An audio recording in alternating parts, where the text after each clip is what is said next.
Olá, mais um episódio do Taxel Talks com um convidado especial, um amigo de longa data, Rafael Del Monte, Head de Techs, Países Emergentes e China, da Takeda Farmacêutica. Rafael, muito obrigado pela participação, é um prazer ter você aqui conosco. Obrigado pelo convite, Pedrão, sempre bom encontrar com você, independente do momento, mas feliz de estar aqui com você, legal. A gente já trabalhou junto, você era o cara de indiretos, eu era o cara de diretos, dividíamos uma mesa no escritório. Mas fala um pouquinho da sua jornada, como que você foi parar? Eu estava ainda na faculdade de Direito, já tinha decidido que não iria seguir na área, você sabe muito bem que a minha parte como advogado é -2, né? Como litigioso, etc. Bom, estava decidido até ir embora do país, fazer alguma outra coisa, e aí na faculdade tinha aqueles posters das Big Four, né? Faço processo seletivo, né? Quando tinha ainda, não sei nem se tem mais esse processo seletivo. Você aliste para guerra. Isso, aliste-se, né? Pra... Aí eu fui, acabei passando. E era a única coisa que me interessava um pouco mais no direito, de tudo aquilo que a gente já tinha visto, né?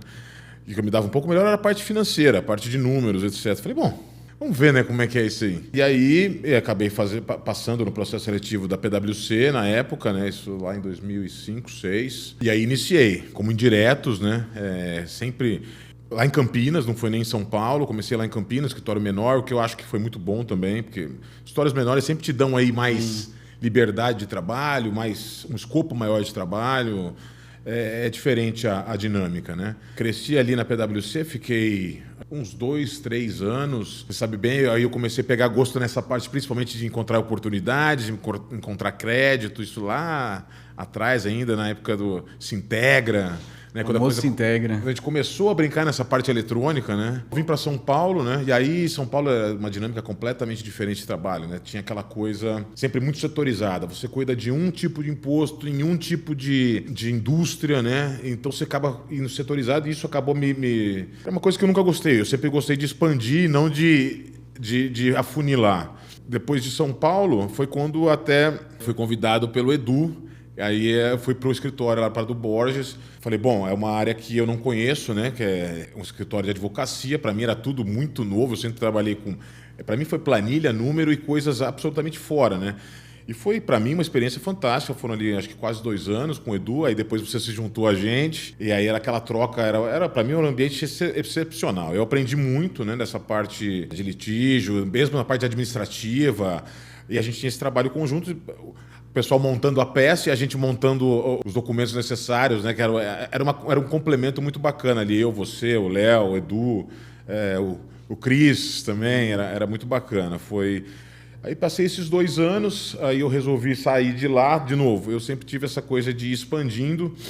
Se não me engano, eu fiquei um tempinho na Bung, mas achei que não vou... Acabei voltando para a PwC, né, em Campinas de novo, aí já como gerente também de indiretos, né, cuidando aí de Campinas e região, São José dos Campos, né, já tinha uma equipe já de 10 pessoas. Fiquei mais 1 ano, né, o sócio que havia me trazido de volta para a PwC acabou saindo, e aí de novo, aí eu resolvi, na verdade aí também foi um acaso, né, na época a minha ex-mulher trabalhava na LG, né, no RH, eles estavam com uma dificuldade de encontrar uma pessoa para tocar a parte de Latam, de techs da LG.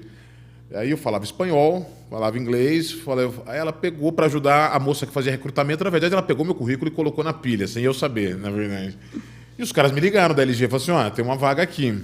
Acabei indo lá, achei interessante, por ser uma vaga Latam, de novo, é uma expansão de escopo, e aí já com diretos e indiretos, né, para cuidar de toda a Latam também. Foi bem bacana, fiquei 2 anos na LG. E aí a gente tinha um combinado na LG, mas esse combinado a gente acabou não se concluindo, né? Eu falei, bom, então eu vou buscar uma outra alternativa. E aí eu tive o convite do Google. E aí foi uma mudança também diferente, porque para mim já não era tax, né? Na verdade, como o Google era controller.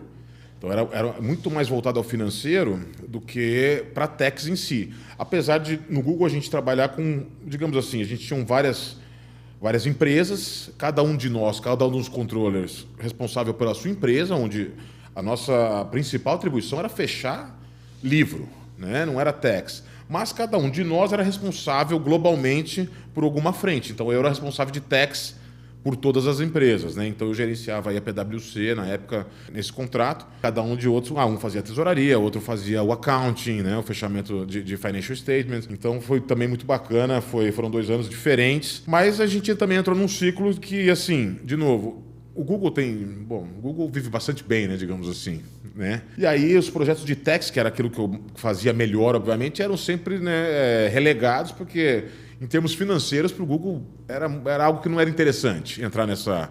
De novo, era sempre muita coisa. Fecha o livro, depois a gente vê se faz alguma outra coisa. Importante não dar problema. Né? Exato, importante não dar problema. E aí você perde um pouco daquele tesão, né? De fazer as coisas, de fazer o planejamento, de trazer uma oportunidade. Falei, bom, acho que eu preciso buscar alguma coisa de volta, né? E aí me ligaram até, a Takeda me ligou, né? Foi um processo, e era para ser o Head Brasil. Parecia até um step down, né, talvez, mas para mim fazia sentido. Eu sabia que dali eu conseguiria colocar mais aquilo que eu tenho a oferecer para a empresa, né? Isso já foi em 2006, vão fazer 8 anos que aí eu estou na Takeda, né? Aí eu virei Brasil, de Brasil virei Latam e agora com mercados emergentes e China, estou tocando essa vasta região. Cara, muito legal.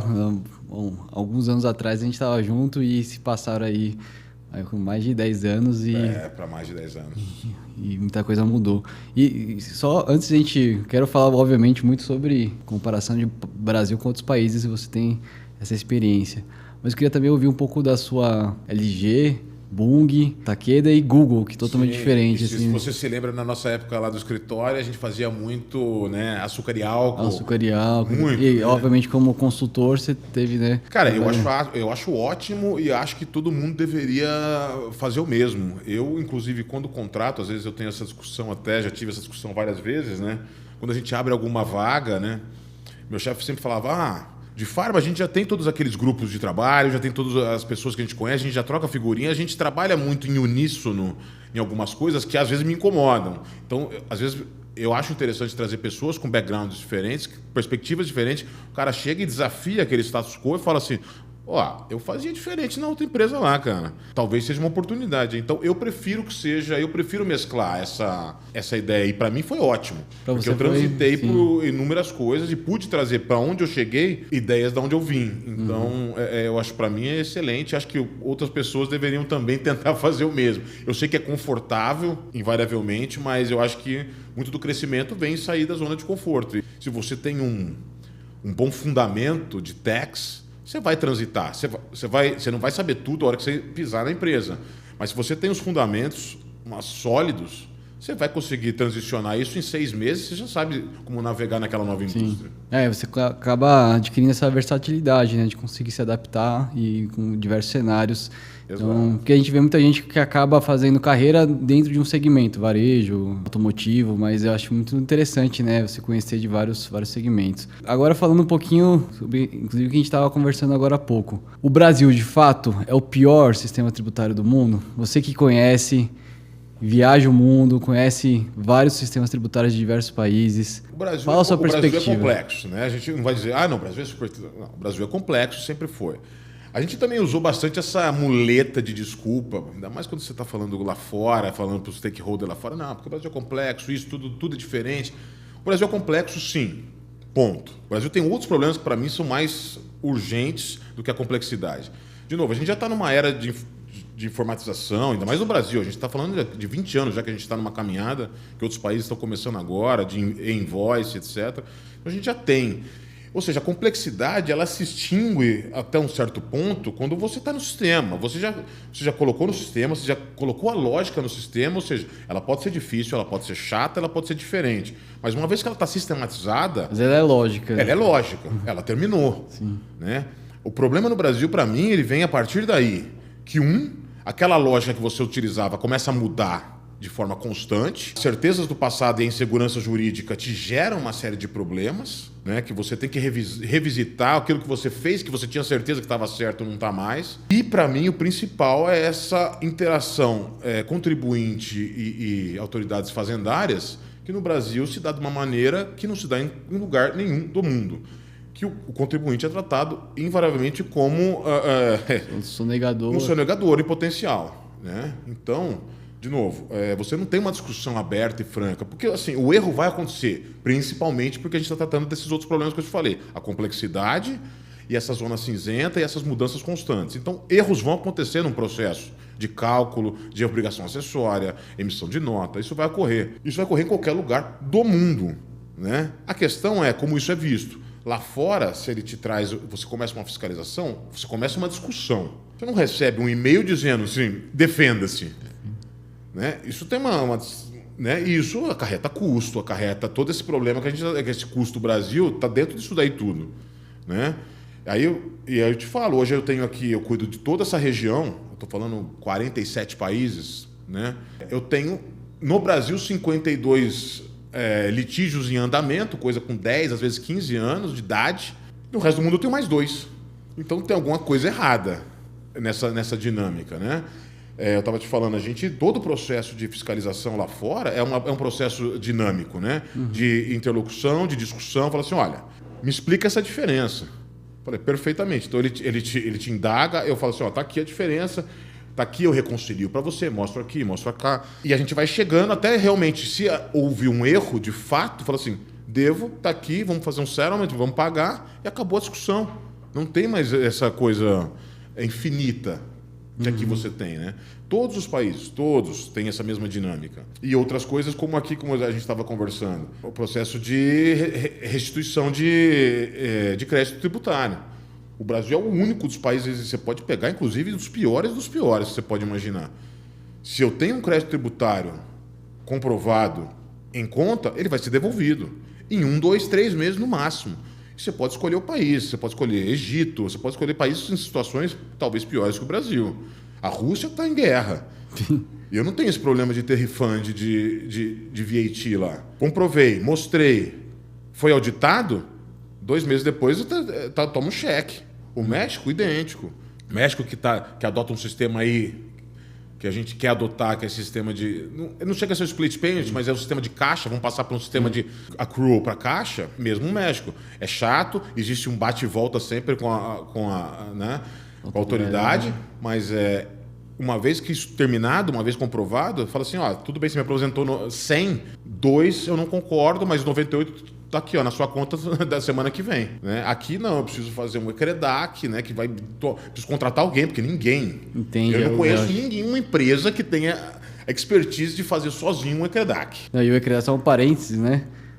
Você não tem um relatório de erro, você manda, espera 3 meses, daí te devolve e fala, tem erro. Aonde tem erro? Tem erro. Não, exato, eu tive essa dinâmica no passado... Nos antigos, né? Nas antigas CATs, né? Que ela foi evoluindo, né? Até o ECREDAC, né? Inclusive de algumas... Era tudo baseado em CFOP. Aí você fala assim, mas esse CFOP? De ir até a autoridade, fala assim, mas esse CFOP, eu concordo com você, mas não passa no sistema. Pô, difícil essa dinâmica, né? Porque daí eu falo, ou eu abro mão desse crédito para você me pagar o que você me deve... Então, é difícil. O Brasil é o único nesse sentido. E mesmo assim, às vezes, você fez o pedido, você está correto, fala assim, mas aqui não está no budget desse ano, então eu vou te pagar só tanto disso. Pô, mas o dinheiro é meu, está na sua mão. Literalmente, o dinheiro é meu, está com você e você não vai me devolver. Sim. Porque você está usando para outra coisa. É isso que eu estou entendendo.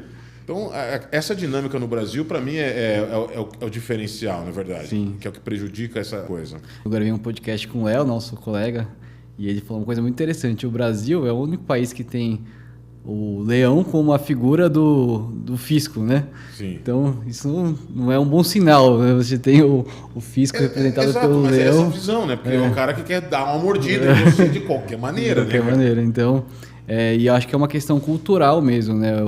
Você estava comentando, a gente estava conversando também, que para você entrar em litígio com a autoridade tributária em outro país é uma coisa super exceção. Super exceção. E eu lembro, na minha época de estagiário ou de advogado júnior, que a gente ia para a Receita Federal fazer um pedido de certidão, alguma coisa assim, a própria analista sugeria um mandado de segurança para passar na frente. Pra passar na frente. Então, assim, é uma cultura, né, de contencioso que a gente tem aqui, que é muito triste. Acho que, assim, a gente tem falado em reforma, tem falado... E ontem também na gravação a gente explorou um pouco o princípio da cooperação, que agora tá na Constituição, inclusive o Leonardo ajudou a trazer, né, esse princípio lá, mas assim, eu até falei, não adianta estar na Constituição se na prática a cultura, né? Novo, tá na Constituição é muito fácil, você pode colocar o que você quiser, né, na Constituição. Né? Em termos de deveres ali, direitos, sim. Você tem uma enormidade. Obviamente é o avanço ali, mas hoje você tem essa cultura, né? E você estava comentando que tem outros países que são muito complexos também. O sistema tributário, você tem uma complexidade grande, mas você tem uma lógica e você tem uma certa segurança. A gente comentou, né? Como se tivesse um caminho, sei lá, você vai por essa rodovia, pega um túnel, sobe ou seja, é um caminho complexo para chegar do outro lado. Exato. Mas uma vez que você mapeou no sistema esses parâmetros, ele vai rodar. O problema é que no Brasil que você está no meio da jornada ali, muda, né? Essa ponte agora fechou, você tem que ir pelo túnel, porque o judiciário mudou aqui a interpretação. Então, exatamente. O nível de incerteza e mudança, ele vai gerar todo esse tipo de problema. E vai gerar erro, né? E não é evasão, né? Não é... Sim. Né? Vai gerar erro. E a gente tem que ser honesto e falar assim, os erros vão ocorrer e se ocorrerem... Cara, eu nunca trabalhei em uma empresa que forçasse qualquer tipo de situação, mas erros eu já vi acontecer. Quando você descobre, fala, putz, tributou errado tal parâmetro. Porque trocou em tal dia, a lista positiva foi atualizada, que o cara não viu e perdeu tal coisa. Isso é muito comum. Mas o erro é razoável. A fraude é uma outra coisa. Sim. A gente está em parâmetros absolutamente diferentes. Esse é o ponto. Sempre. A gente tem, cara... A Índia é um lugar complexo pra caramba. A China não é fácil. Também tem um sistema bem particular. O Egito é particular. A África do Sul, ultimamente, ela implementou bastante coisa eletrônica. Então, se tem algum problema ali, se você falhou na entrega de uma obrigação, por exemplo, na declaração de imposto de renda, falhou, você entra num blacklist que você já não consegue vender para o governo. Então, são coisas que eles estão sendo implementados, mas, de novo, tudo tem uma razoabilidade de conversa e diálogo com a autoridade. Eu preciso de uma extensão aqui para mandar meu imposto de renda. Né? Ok, vou te garantir uma extensão, então você não vai ser penalizado por isso, porque você está me avisando. Então, tem esse diálogo é mais aberto, é mais franco, né? E mais honesto, no fim das contas, e dá uma transparência. Perfeito. E reforma tributária? Acho que você também acompanha a reforma tributária. Eu sei que a Índia passou por uma reforma recentemente, né? Outros países. Tem bastante gente reformando bastante coisa, viu, cara? A América Latina, em peso, varia muito do fluxo de governo entre direita e esquerda também, para onde vai. Você vê, os Estados Unidos já passou por duas em menos de... Né? Foi só trocar governo que eles começam a ir para um outro caminho. Né? A Colômbia tem passado agora, a Argentina, a mesma coisa. E 2026 está ali aqui no Brasil também, né? E aí, Brasil começando agora. A gente tem, de novo, guias mestras, que a gente recebeu. Para mim, guias mestras ainda tem muito mais perguntas do que respostas. De novo, eu sou um crítico ferrenho da reforma. Não gosto quando as pessoas falam assim, era a reforma possível. Para mim, isso é pouco aceitável, esse discurso, entendeu? Não era reforma possível, a gente poderia fazer melhor do que a gente está fazendo. Tem muita coisa para saber ainda como vai ser desenrolado. E existem pontos fundamentais que, para mim, são assim... As pessoas celebram, de novo, a gente fala do split payment. Vamos fazer o split payment. Eu tenho batido nessa tecla sempre. Tá, mas... De novo, a gente está mudando... Aí vai mudar de um sistema de accrual para um sistema de caixa. Então, você já tem um descasamento aí. Você já vai gerar um nível de trabalho. Eu sei porque o México é assim. Né? Para você conciliar a caixa, né, com contabilidade, já começa a dificultar. Então, você vai ter que ter um trabalho em paralelo que você não tinha, você vai ter que ter. Né? E, de novo, qual é realmente... Esse sistema foi implantado aonde? Porque a galera... porque esse sistema tem na Itália. Não é que tem na Itália. Esse sistema tem na Itália para quem é um sonegador e foi pego sonegando. Então, ele é um sistema punitivo. Em todos os países da Europa... quer dizer que na Itália o split payment é só... Exato, não é um sistema comum, ele é um sistema punitivo. Entendi. Pouco que foi feito de estudo, tem pouco estudo sobre esse método, mas o pouco que foi feito, a Deloitte fez um estudo a pedido da União Europeia, de VAT, que realmente os ganhos, em termos de eficiência de arrecadação, ele traz pouco ganho comparado para o nível de complexidade que ele exige para fazer o deployment desse sistema, né? Então, assim, e aqui a gente está optando, eu falo está optando porque para mim é tudo sempre no... Está acontecendo. Está acontecendo, porque não tem nada definitivo para mim até agora de forma segura, né, para a gente cravar. Que a gente vai precisar ver como isso vai se dar no dia a dia. E o segundo ponto, que 10 anos Não existe uma reforma. Eu explico isso, eu falo para o meu vice-presidente, eu falo isso para... A gente está sempre em congressos fora do país, etc. Quando eu falo que vai ter uma reforma de 10 anos, né, que você vai ter 2 sistemas trabalhando em paralelo, o cara fala, não, isso não existe, né? Eu vou chegar para minha esposa e falar, a gente vai reformar o apartamento e com a gente dentro, a gente não vai sair e eu vou ficar 10 anos aqui. Não, e aí você fala assim, tá, mas vai ficar bom no fim? Fala assim, acho que sim. Acho que sim, talvez. Talvez, acho que sim. A gente tem que lembrar que 10 anos a gente tem aí 2 ou 3 eleições. Cara, a possibilidade disso dar água na próxima eleição, daqui a 2 anos, sim, e a gente ter uma revisão, é grande. É grande. De novo, a gente está falando de uma complexidade que a gente vai fazer assim numa curva de... quando a gente, aquele antigo time to comply, né, que a gente sempre, o Brasil sempre foi outlier, né? Sim. Quantas horas o Brasil precisa para entregar as declarações? O Brasil, tipo assim, 2.600 horas contra 300 do pior. Da Bolívia. Da Bolívia, né? Você fala, pô, o que acontece? A gente teve realmente uma curva absurda, até que foi essa curva de deployment, de toda essa coisa de automação e tal, e a gente começou a cair. Mas a gente está sempre em deployment, né? Exato, a gente está sempre em deployment, e aí a gente vai começar outro agora que vai dar um spike. Como é que eu explico pro cara? Porque eu tive que explicar pro meu VP, porque ele recebeu, né, aqueles alertas de Big Four, né? Tipo, Brasil, reforma tributária vai simplificar o sistema. Aí eu falei, então, precisamos de mais gente. Ele falou, não entendi. Entendi. Mas é para reduzir headcount, você está pedindo... Eu recebi aqui, os caras me falaram que vai simplificar, não vai? Falei, daqui a 10 anos. Como é? Não falaram essa parte para você, né? Sim, olha aqui, ó. Tá aqui escrito pequenininho aqui embaixo. Exato, tem letras miúdas. Nas letras miúdas estava escrito que eram 10 anos. E aí... esqueceram de te informar. Eu acho 10 anos ter 2 sistemas rodando. Exato. Acho bastante difícil. Eu já vi muita gente que acelerou, né? Acho válido, mas eu acho que para mim, e eu digo isso porque na minha empresa foi assim que a gente tem lidado. A gente esperou, a gente está esperando mais. Eu acho que agora a gente tem algumas coisas um pouco mais maduras para começar a colocar em prática realmente os cenários, né? Até para deixar pronto para alguma variação que venha a ocorrer, para eu ter a exata ideia de como isso vai funcionar. E farmacêutico é um player muito particular, porque você vai ter ali, porque tem lista positiva, lista negativa, os preços dos remédios já são com base nos impostos que vão estar ali, então a gente precisa entender como isso vai funcionar. E a gente não dá preço, quem dá preço é a CEMED, a gente recebe preço. Né? O preço vai estar com os expostos que eles falarem que vão estar. Então a gente precisa entender como isso vai ficar. Eles ainda estão lançando as listas e aí já tem muita discussão nos grupos, de novo, de farma, mas isso aqui contempla tal coisa, como é que vai ficar? Ainda tem muita discussão, mas agora a gente já está num ponto maduro que acho que já vale a pena começar a modelar o seu negócio, e todo mundo vai ter que modelar o negócio para entender os impactos, etc. Muita gente, de novo, que montou CDs em outros estados para pegar um benefício aqui, um benefício ali, agora talvez não vai fazer mais sentido, né? Vai impactar muita gente. Supply chain, finanças, tem que trabalhar muito junto para entender como é que vai ficar, se ficar. Mudando um pouco de assunto, vou falar um pouco de gestão de pessoas.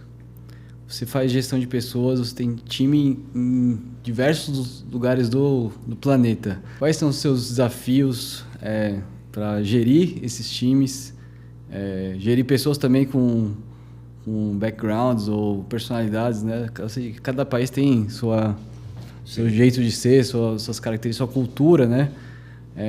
Como que você faz para gerir tanta gente com culturas bem diferentes, né? Isso serve para as minhas pessoas e, inclusive, para as autoridades fazendárias que eu lido ao redor do mundo. Exatamente. Né? Agora, assim, independente de serem lugares distintos, mesmo que você seja head do Brasil, as pessoas também são diferentes. Sim. E você, como gestor, precisa adaptar a maneira como você se dirige, dependendo da pessoa com quem você se dirige. Isso faz parte do seu trabalho como gestor. Seu trabalho como gestor é facilitar a vida do cara e não deixar mais difícil. Isso é uma coisa que as pessoas precisam entender na parte de gestão. O seu trabalho é deixar a vida deles mais fácil, não mais difícil. Então você precisa entender.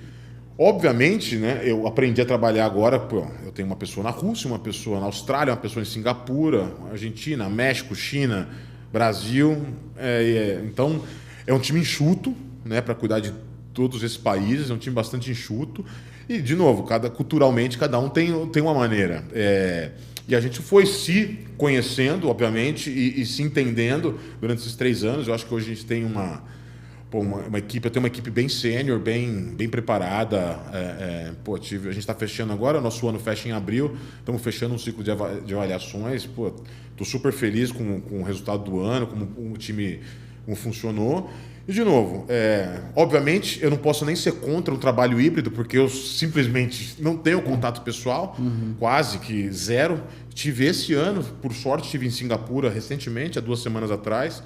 Consegui, algumas pessoas eu conheci pela primeira vez. Eu estou aí com o meu líder da China, meu tax lead da China, está há 1 ano e meio na companhia, foi a primeira vez que eu tive pessoalmente. A pessoa de Singapura também a gente contratou, tudo online, e foi a primeira vez que eu tive pessoalmente. Então, foi muito legal estar todo mundo ali junto nesse momento. Mas, cara, funciona, você tem que saber de novo. É uma questão de respeito mútuo e cabe muito mais a você, como gestor, colocar os parâmetros daquilo que você precisa e como você quer trabalhar e aquilo que você quer receber e ver daquilo como a pessoa, como ela funciona, como ela pode te responder melhor. Tem coisa que você vai precisar, talvez, adaptar e falar assim, putz, não adianta eu fazer por esse caminho que não vai rolar. Eu sei que ela funciona melhor dessa maneira e aqui eu vou conseguir resultados melhores. Você precisa também, você vai ter uma curva de aprendizado com o time, né? Não adianta você chegar e amassar e falar, bom, eu trabalho assim, acho que o resultado não vai ser tão bom. E eu venho fazendo isso, pelo menos na minha carreira, eu acho que tem funcionado mais ou menos bem, onde eu vejo você entender a pessoa, entender o time. E você tem que adaptar, não tem jeito, cara. Você já está numa situação onde você está acima da pessoa, a pessoa vai olhar para você já com um certo, uma desconfiança, um certo tempo, ele já tem uma distância. E cabe a você diminuir essa distância, trazer a pessoa para que, pô, a gente está trabalhando junto, eu vou trabalhar para te ajudar, não para prejudicar o seu trabalho. E uma vez que você consegue passar dessa barreira, cara, é o que eu te falei, eu hoje estou absolutamente contente com o meu time, são pessoas sêniores, pessoas que sabem, e a gente sabe a dinâmica de horário, eles sabem como eu trabalho, eu sei como eles trabalham, como eles gostam de trabalhar, então a gente foi se adaptando e hoje, tá muito bom trabalhar assim, com uma equipe absolutamente diversa, né, cara? Sim. Mas é muito bom. Perfeito. E eu tenho visto também, interessante, muitos gestores locais, Brasil viram Latam, e tem outros que muitos têm assumido também posições globais, né? Ou mercados emergentes ou globais no geral. Você acha que você sobreviver ao mundo tributário brasileiro te prepara para lidar com qualquer sistema tributário do mundo? Eu acho que, principalmente indiretos, obviamente eu vejo muita gente aqui que foi assumir cadeiras de International Tax indiretos fora, porque a nossa complexidade nos prepara para algumas coisas que eles não estão preparados, quer queira ou quer não. A nossa noção também de litígios também nos prepara para essa coisa de controversy, que eles também não têm essa noção. Então, eu navego muito melhor em controversy, né? Eu estou lá conversando com advogados na China e tal, que o meu chefe, como ele não tem essa experiência, né, de vivência, tipo, vamos por aqui, vamos por ali. Fizemos uma defesa parecida num caso, você acha que vale? Uma boa ideia. Então, a nossa vivência nesse tipo de situação, ela não nos dá. E eu na Takeda, eu posso dizer, a Takeda como um todo, não só tax, tá? Pela complexidade não só tributária, mas como de sistema financeiro em geral, talvez, inflação, etc., sempre prepara o brasileiro para assumir posições. Você pode ver que nos últimos, talvez, 6, 7 cargos na Takeda, né? O cara passou tanto como CFO, tanto como presidente. O cara era CFO Brasil, que virou CFO Latam, que virou CFO Emergentes, eventualmente EUCAN. E o presidente também, o cara foi presidente do Brasil, depois ele foi presidente do Mercados Emergentes, depois ele foi EUCAN. Então o Brasil prepara você não só como tax, mas como eu acho que como mercado em geral, financeiro e global. E como executivo no geral passar, né, tantas mudanças. Porque o Brasil ele agrega muita coisa. O tax é um ponto fora da curva e já é sabido, mas financeiramente também a gente tem as nossas idiosincrasias. Banco Central também aqui, ele tem as suas particularidades. Você pega o Brasil é um país gigantesco, então para quem trabalha em supply chain, se você consegue manejar Brasil, sim, né? Não só gigantesco, como, né, difícil literalmente de navegar. Porque, cara, não tem estrada, não tem isso, não chega, porto, né? Então, se você, um cara de supply chain, um cara que sabe navegar em Brasil, ele vai conseguir navegar em outros lugares. Sim. Então, o Brasil te prepara como um todo, não só tax. Eu acho que o profissional do Brasil, invariavelmente, ele é um cara, se é um cara bem preparado aqui, ele é um cara bem preparado para tocar outros lugares. Show, legal. A gente tem uma dinâmica aqui, de fazer algumas perguntas rápidas. Momento, Maria Gabriela. Maria Gabriela. Boa. Queria perguntar qual foi o... Não, na verdade, eu vou começar com uma pergunta aqui, aproveitando o gancho. Se tivesse o poder da caneta na mão, fazer qualquer lei, emenda à Constituição, lei na área tributária, o que você faria? Revogaria a reforma tributária?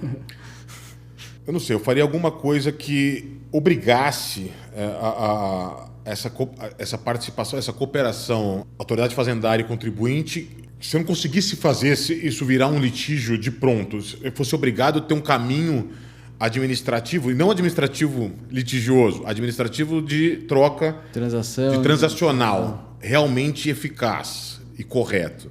Né? Não esses que às vezes criam, às vezes, né? Que na verdade... Sim, interessante. Pensando que ontem eu fiz a mesma pergunta pro Léo, e ele que gostaria de acabar com a meta e bônus de auditores fiscais em autuação. Isso é uma coisa que para mim não faz o menor sentido. Sem dúvida. Né? E eu acho que vinculando a isso que você falou, você deveria ter metas e talvez bônus, né?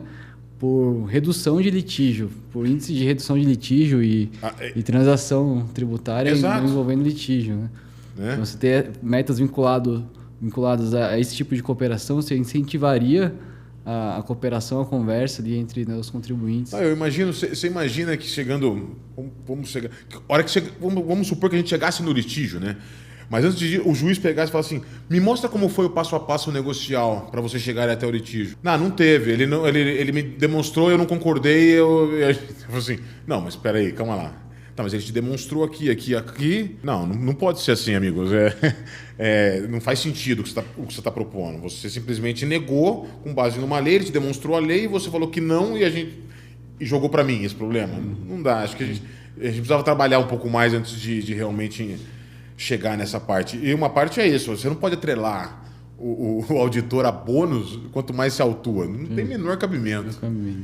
É que nem você dar um bônus para um imobiliário para quanto mais você pagar. Fala assim, mas eu quero que você pegue o melhor negócio para mim, não o maior negócio para mim. Né? Não faz sentido. Não faz sentido nenhum. Né? Exato. Outra pergunta aqui rápida. Qual foi o melhor conselho, seja na vida profissional, seja na vida no geral, que você já recebeu? Adapte-se. Talvez seja o melhor dele. Não tem coisa que você está absolutamente fora das suas mãos. Tá? As pessoas precisam entender que tem coisas que nem tudo está dentro das suas mãos. Então, o que você vai fazer com aquele ambiente ou situação é o que vai definir, na verdade, o sucesso eventualmente ou o fracasso daquela coisa. Então, o adapte-se, para mim, é um ponto fundamental ali. Boa. A última pergunta sobre o Rafael. Sobre o Rafa, o que você faz para manter a sua saúde mental, a sanidade mental nesse mundo doido de tributos que a gente vive, tributário? Cara, nada além do trivial. Eu faço musculação, agora entrei na onda do beat, o beat venceu, né? O beat venceu. E aquele churrasco com os amigos, né, cara? Com a esposa também, filha, aquele tempo off. É isso, cara, esse balanço. Eu acho que as pessoas falam muito nesse, porque o balanço, trabalho, lazer, o balanço vai depender, não existe balanço, o balanço não quer dizer 50-50, o balanço ele vai pender para cá ou para cá em momentos distintos da sua vida. Tem momentos que o trabalho vai puxar mais e tá ok, e tem horas que você vai ter mais tranquilo e tá ok também. Né? Então você também entender isso daí é fundamental. Né? Eu coloco como... Eu vou na academia 5, 6 vezes por semana. Eu preciso. Né? Preciso ir lá, eu vou lá puxar peso.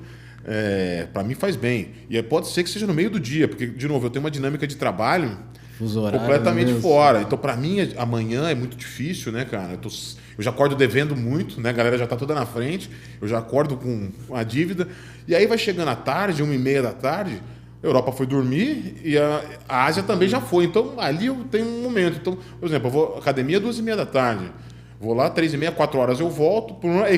Aí já começa às 7h30, 8 horas, eu estou pegando a Ásia de novo. Entendi. Então, cabe também a você gerenciar esse... Se adaptar também à sua rotina. Mas todo mundo precisa arrumar alguma coisa para a cabeça, porque senão você fica louco. O mundo de techs não dá. Rafa, obrigado, viu, por ter aceito o convite, pelos insights aí preciosos que você deu. Excelente conversa e desejo sucesso nessa jornada, já de sucesso, né? Parabéns pela jornada. Muito obrigado. Valeu, Pedrão. Prazer foi meu, como sempre, cara, encontrar você. Muito bom. E para você também, sucesso no Taxel. Você é o cara, vamos lá. Valeu.